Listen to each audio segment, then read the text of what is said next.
Good evening and welcome to the Genesis Science Report. I'm David Rives, and coming up on tonight's show, we'll examine a legendary 35-year experiment that scientists claim proves evolution in action. I'll be joined by Dr. Chris Roop to break down the long-term evolution experiment and reveal why its results may actually point to genetic decay rather than evolutionary progress. Later, we'll investigate fossilized bird footprints that scientists claim are 60 million years too early in the fossil record. We'll explore how these tracks challenge evolutionary timelines and support the biblical creation model. But first, once upon a time, belief in creation was labeled as fringe. No, it didn't start that way. Creation was the bedrock of most famous scientists and their discoveries. But a few generations ago, slowly but surely, there was a march through many institutions that pinned Bible-believing Christians as extremists and fanatics. Many school children were required to watch the 1960s classic film Inherit the Wind in their classes. Now, one of the well-known lines from this film was preached by Dick Tracy. You can do one, you can do the other, because fanaticism and ignorance is forever busy and needs feeding. And soon, Your Honor, with banners flying and with drums beating, we'll be marching backward. Backward! Yeah, that film is exactly the caricature that characterized the last 50 years. The lawyer and the teacher were enlightened. Of course, they believed in evolution. I mean, the ignorant, the idiotic, dangerously fundamentalist, close-minded townsfolk, they had their heads in the sand, and predictably, they believed in creationism. But the tables are being turned, and another cultural revolution is happening as we speak, in part by this show and our efforts, which have reached tens of millions over the last 16 or 17 years. According to Barna, over half of Gen Z, those aged 12 to 28, are open to Jesus, the highest amount that they've seen in at least a generation. In fact, Barna's research indicated that 3/4 of U.S. teens want to learn more about Jesus. So what are they open to? Are they open to some backward culture? Or are the eyes of this generation being opened to truth? Are the multiple layers of deceit being eradicated? We say yes. As an example, the world's most popular podcast has been giving a decent amount of airtime to dangerous, Bible-believing Christians, as well as those open to Christian teachings. Watch this clip of Mel Gibson on the Joe Rogan podcast. Every single one of those guys died rather than deny their belief. And nobody dies for a lie. Nobody. You believe that was a real event? Yeah, I do. Yeah. What brought you to that belief? Is this something that you've always had, or is it something you studied it and you've come to this conclusion because of the historical accounts? And So he's talking about the disciples of Jesus and how they had given their lives for the truth of the resurrection. Now, Gibson is, by many accounts, the most popular actor of the last generation, and he ferociously and winsomely stated the powerful case of the death, the burial, and the resurrection of the Lord Jesus Christ. These are the kind of truths that are breaking through.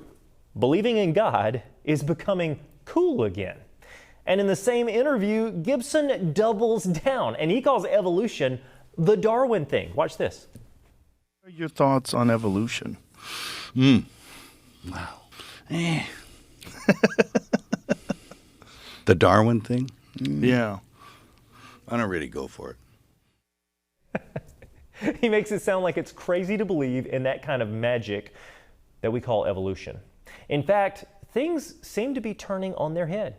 Perhaps people are beginning to catch on that Darwinism is as crazy as it really is. In another interview, Joe Rogan says, well, if evolution is real, and Tucker Carlson interrupts him and retorts, well, is it real? Play the clip. Evolution is real. And if there is this Is constant, it real? I don't know, but it's visible. Like you can measure it in certain animals. You can measure adaptation. Yeah. But there's no evidence that in fact, I think we've kind of given up on the idea of evolution. I love it. Tucker goes on, he actually mocks, he derides the idea of evolution, saying that it's been rejected, that it isn't true. He dismantles the idea of the fossil record backing up evolution. It doesn't. He makes a very strong case that it's a fantasy. And these are the most watched conversations and personalities of the last several years. They're stirring conversations. Creation isn't being viewed as fringe, as this weird idea by the vast majority of people anymore. No, these topics are beginning to fill conversations like never before. And finally, Christian apologist Wesley Huff makes a reasoned and methodical case of the literal and historical resurrection.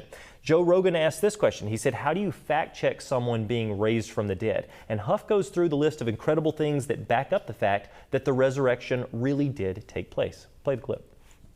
So, how do you fact check someone coming back from the dead? Well, how many people saw his body, right? Well, Paul says that 400 people saw him all at once. 400 people saw the crucifixion? No, saw the resurrected Jesus. Yeah, 1 Corinthians 15, Paul says that Jesus appeared to the disciples, and then he appeared to 400 people all at once. Joe Rogan asks question after question, and Wesley Huff answers the questions. He gives a defense for the hope that he has. And he states with clarity that others arose to declare themselves, oh, we're the Messiah, we're the Messiah. And he said that they died, and the movement died with them, right? Which means that they weren't really the Messiah.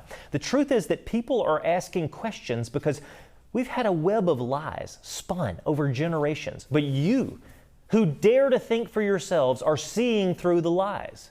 Those around you are beginning to wake up.